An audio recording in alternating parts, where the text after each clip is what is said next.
జై శ్రీరామండి. కృష్ణం వందే జగద్గురుం. ఆత్మబంధువులందరికీ నా హృదయపూర్వక నమస్కారములు. భగవద్గీత 2వ అధ్యాయము సాంఖ్యయోగము 31వ శ్లోకము నుంచి 40వ శ్లోకం వరకు. ఓం శ్రీకృష్ణ పరబ్రహ్మణే నమః. శ్రీమద్భగవద్గీత అత ద్వితీయోధ్యాయః సాంఖ్యయోగః.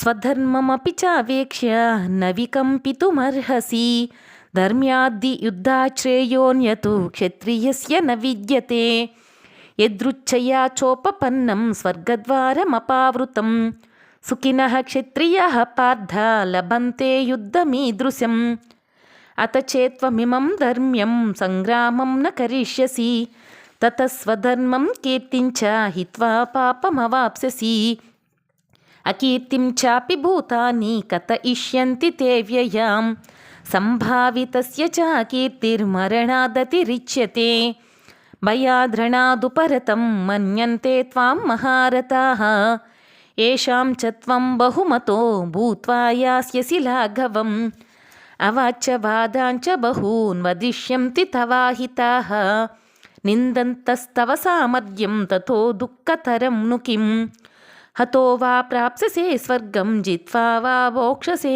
మహీం తస్మాదుత్తిష్ట కౌంతేయ యుద్ధాయ కృతనిశ్చయః సుఖదుఃఖే సమే కృత్వా లాభాలాభౌ జయాజయౌ తతో యుద్ధాయ యుజ్యస్వ నైవం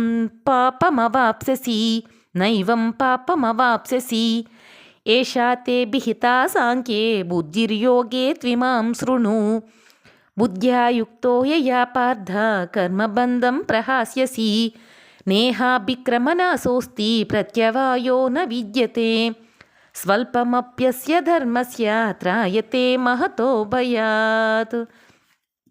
ఇక్కడ ఈ శ్లోకంలో స్వామి ఆత్మ ఎవరి చేత చంపబడినది కాదు, అలాగే చంపించబడేది కాదు, కనుక నీవు ఈ ఆత్మ గురించి శోకింప తగదు అని అర్జునుడికి స్వామి బోధ చేస్తూ ఉన్నారు. ఇక్కడ స్వకీయమగు స్వధర్మము అంటే నీవు క్షత్రియుడు కనుక నీవు ఏ ధర్మం అయితే పాటించాలో దానిని పాటించుట కూడా నీకు ఉత్తమమైనదే. అలా కాకుండా క్షత్రియ ధర్మము నుంచి వెనుకడుగేయుట సరి అయినది కాదు. క్షత్రియునకు ధర్మము కంటే శ్రేయస్కరమైనది మరి ఒకటి లేదు కదా. అప్రయత్నముగా లభించినటిదియు తెరువబడిన స్వర్గద్వారము వంటిది అగు యుద్ధము ఏ క్షత్రియులు పొందుదురో వారు నిక్కముగా సుఖవంతులే అగుదురు.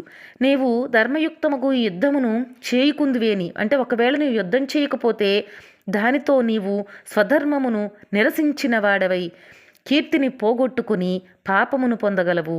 మరియు లోకులు కూడా నీ యొక్క అపకీర్తిని చిరకాలం వరకు చెప్పుకొనుచుందురు. గౌరవముగా బ్రతికిన వానికి అపకీర్తి చావు కంటే అధికమైనది. మరి ఇంతవరకు ఏ మహారథులందరూ కూడా నిన్ను ఘనముగా భావింపిబడి ఉందురో వారెల్లరూ నిన్నిప్పుడు చులకన చేసి భయముచ్చే యుద్ధము నుండి మరలిన వానిగా భావింతురు. శత్రువులు నీ యొక్క సామర్థ్యమును తక్కువగా అంచనా వేస్తారు. నిన్ను పెక్కు విధములుగా దుర్భాషలాడుచు దూషిస్తారు. దీనిని మించిన దుఃఖము ఇంకా నీకేముంటుంది? ఒకవేళ యుద్ధమునందు శత్రువులచే చంపబడినా స్వర్గమును పొందుదువు. అట్లు కాక నీవే జయించునుచో భూలోక రాజ్యమును అనుభవించదవు. 2 విధములా మేలే కనుక యుద్ధమునకు సంసిద్ధుడు కమ్ము. సుఖదుఖముల యందును లాభనష్టముల యందును జయాపజయముల యందును సమబుద్ధి కలిగి యుద్ధమునకు సంసిద్ధుడు కమ్ము. ఇట్లు చేసితివేని నీవు పాపమును పొందకుందువు. ఇంతవరకు సాంఖ్యయోగ శాస్త్రము చెప్పమంటే ఇది సాంఖ్యయోగము అని దీన్ని చెప్పుచు ఆత్మతత్వ నిశ్చయమును తెలిపి ఉంటుని ఆత్మ గురించి కూడా చెప్పి ఉన్నాను. ఇక ఈ యోగశాస్త్రమందలి కర్మయోగము సంబంధమైన వివేకమును కూడా నీకు తెలియచేయుచున్నాను. దానిని ఎరిగినచో నీవు కర్మబంధము నుండి లెస్సగా విముక్తుడవు కాగలవు అని ఇక్కడ స్వామి కర్మయోగం ప్రారంభించున్నారు. ఈ కర్మయోగము నిష్ఫలము ఎన్నటికీ కాదు. పూర్తి అగుటకు ముందుగా ఏ కారణం చేత ఎన్నో మధ్యలో నిలిచిపోయినా దోషమేమీ లేదు. ఈ కర్మయోగానుష్ఠానమున ధర్మము ఒకంతైనను గొప్పదైన సంసార భయము నుండి రక్షించును. అంటే మనం ఒకవేళ ఏదైనా కర్మ మొదలుపెట్టి అది దాన్ని చేస్తూ భగవదర్పితముగా దాన్ని చేస్తూ ఒకవేళ మధ్యలో దాన్ని వదిలివేసినా కూడా అది ఎన్నటికీ నిష్ప్రయోజనం కాదు.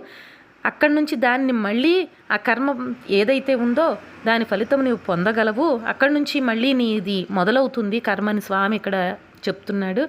అలాగే మనందరం కూడా మన స్వధర్మం ఏదైతే ఉందో దాన్ని పాటించుచు ఈశ్వరార్పణ బుద్ధితో మనకు ఏదైతే స్వధర్మాన్ని చూపించాడో దాన్ని చేస్తూ స్వామి అర్జునుడికి బోధించిన బోధను మనము కూడా మన జీవితంలో నిత్యం ఆచరణలో పెట్టుకుందాము. ఏతత్ఫలం శ్రీకృష్ణ చరణారవింద అర్పణమస్తు.